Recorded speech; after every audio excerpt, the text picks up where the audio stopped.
Welcome everyone present, particularly those in the public gallery and invited guests, and start by saying Kaya Wanju Mali Buja. Hello, welcome to Swan Country. The City of Swan acknowledges the traditional custodians of this region, the Whadjuk people of the Noongar Nation, and their continuing connection to the land, waters and community. We pay our respects to their elders past, present and their descendants. The purpose of this special meeting is for Council to discuss the following items. A notice of motion to revoke a decision of the Council made at the 2nd of February 2022 ordinary meeting of Council in regards to item C 3.2, State Administrative Tribunal Section 31 reconsideration, amend aspects to the development approval of DA 234 of 18/B, demolition, alterations and additions to an existing dwelling including a loft conversion at 77 James Street, Guildford. Subsequent decision of the development application if the above revocation motion is successful. Item 2, I'll now read the disclaimer.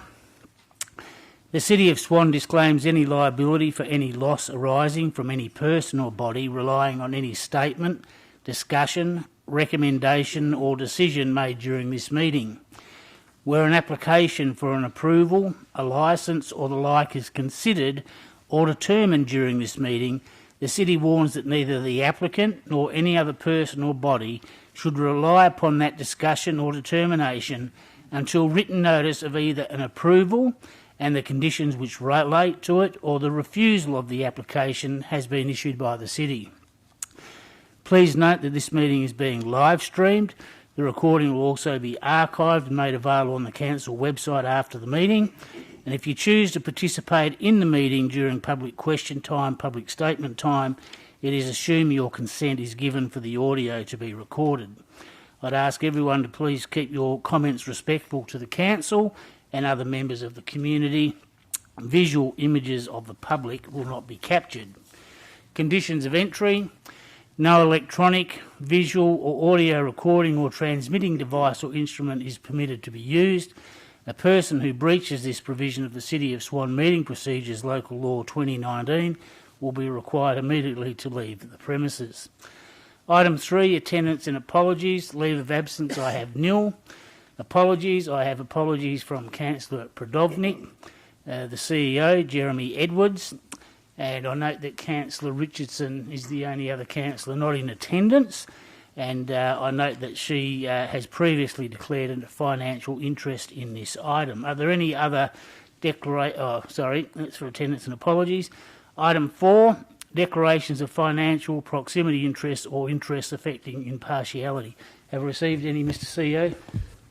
Yes, Mr Mayor, through you, I've received an impartiality interest from Councillor Johnson. The reason is Councillor Richardson is a fellow councillor and friend. And then that's on all the items on the agenda. And then Councillor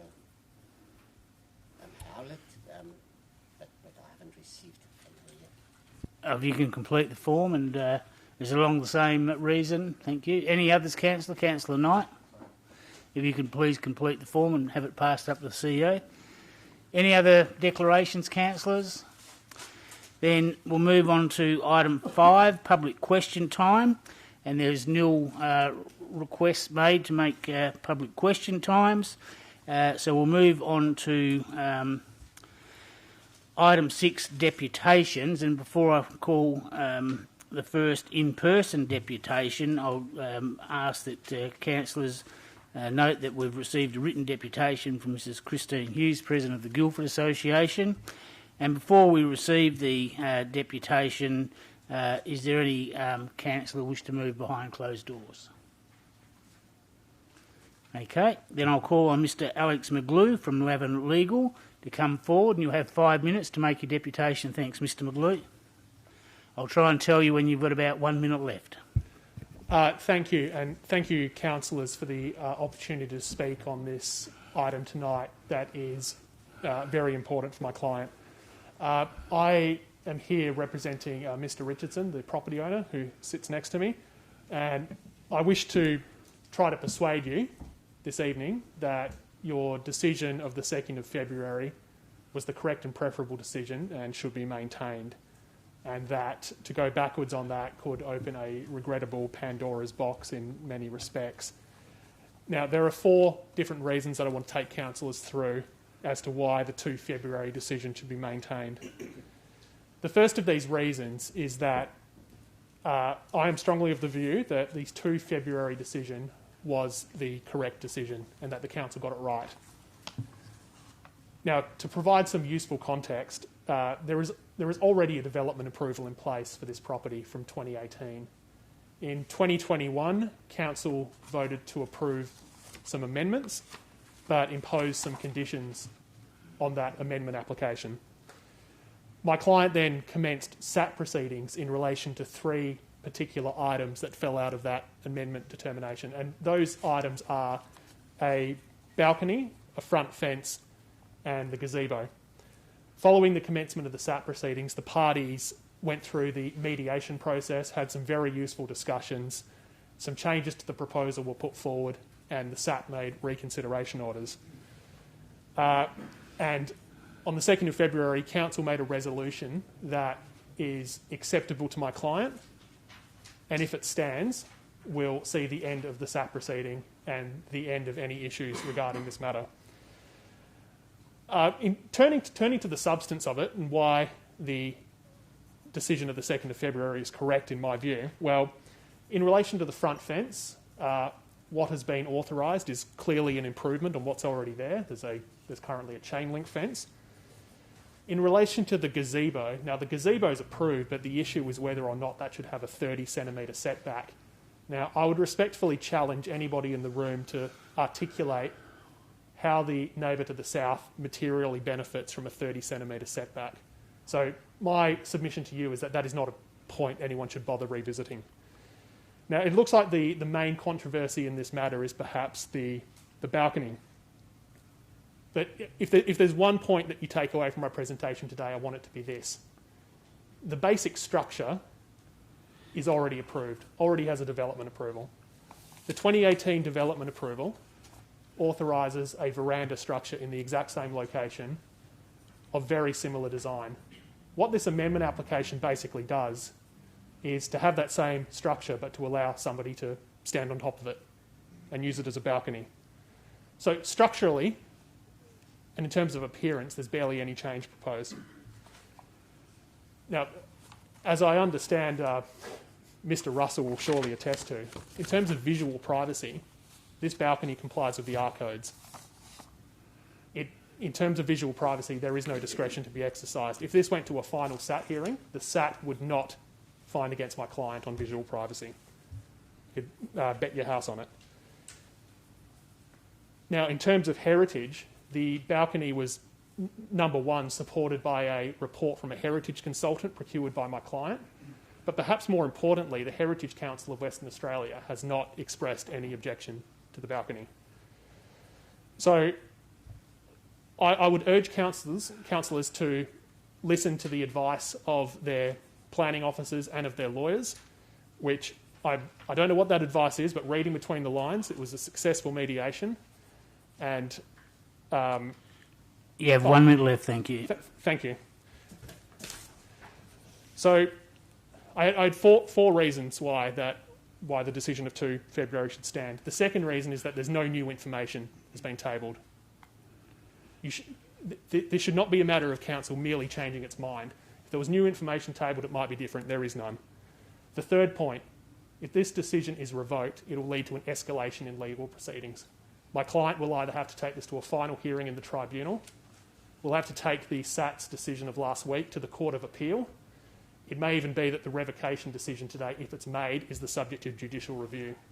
Either way, the only way for the city to cross a line between this matter and get it off everyone's plate is for the 2 February decision to stand. Otherwise, ratepayer money is going to be spent on further litigation, and that'll be regrettable. The fourth point, it's a sovereign risk point. I would say the City of Swan should not be seen as the local government that revokes planning approvals. Be very careful about any precedent that you may set here. Finally, I did provide some correspondence to the City earlier today about potential conflicts of interest. given the time remaining, I won't develop that any further, but that correspondence has been given to the city, and I would ask that it be given careful consideration and potentially legal advice. Thank you, Mr McGlue. That's your 5 minutes. Thank you. I'm happy to answer any questions if there Thank are you. any. Questions, councillors? Councillor Johnson. Thanks, Mr Mayor. I'd like to hear from Mr McGlue about the advice on conflicts of interest. Can you elaborate? I will elaborate without naming names. So when this was put to the council meeting on the 11th of August, which is when the amendment application was determined, one of the councillors, which is one of the councillors who was signed the notice of proposed revocation, declared that he had contributed to a submission put to the city by the Guildford Association, of which he was a member. Now, the report that went to council on the 11th articulated how the Guildford Association had opposed the application because it did not support the balcony. So fast forward, and what do we have now? We have active litigation in the SAT, which is all about this balcony. This litigation is about to be resolved. And now the person who authored or co-authored a submission opposing this development application about the balcony is attempting to unravel the resolution that has been reached in relation to the balcony. Now, no criticism intended of anybody, but I query how anybody can take a completely impartial mind when, in a different capacity to acting as a councillor, they have already expressed a firm view on the subject matter. Any other questions? Thank you, councillors. Staff. Okay, no more of Mr McGlue. Then I thank you for your attendance and for your deputation and answering the question. You may return to your seat and stay.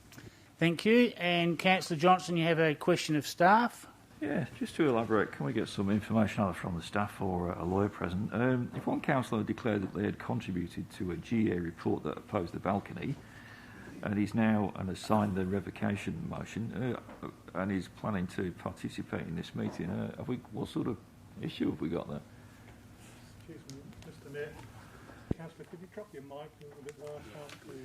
Yeah, it was very quiet, Councillor Johnson. Did you hear that question, Ms Albrecht?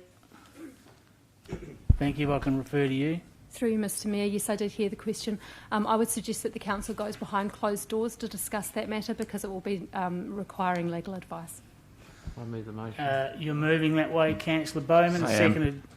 Seconded Councillor Parry. Is there anyone against? Then there's no one against, so I declare that carried, and we'll be moving behind closed doors to seek some legal advice. If I could request all those people in the public gallery to vacate the gallery until we receive that information. On item 1, the council resolved to revoke its decision of the 2nd of February 2020 on item C3.2, the SAT Section 31 reconsideration in relation to lot 2977 James Street, Guildford, and the vote was 8-5. On item 2, the council has then resolved to reiterate its decision of the 11th of August 2021 ordinary council meeting. That vote was 10-3. The reason being is to ensure the development application and the modifications are in keeping with the heritage character of Guildford. The details of these resolutions will be contained within the minutes of the meeting. I thank everyone for their attendance tonight. There being no further items of business on the agenda, I close the meeting at 7:27, and once again thank everyone for their attendance. Thank you.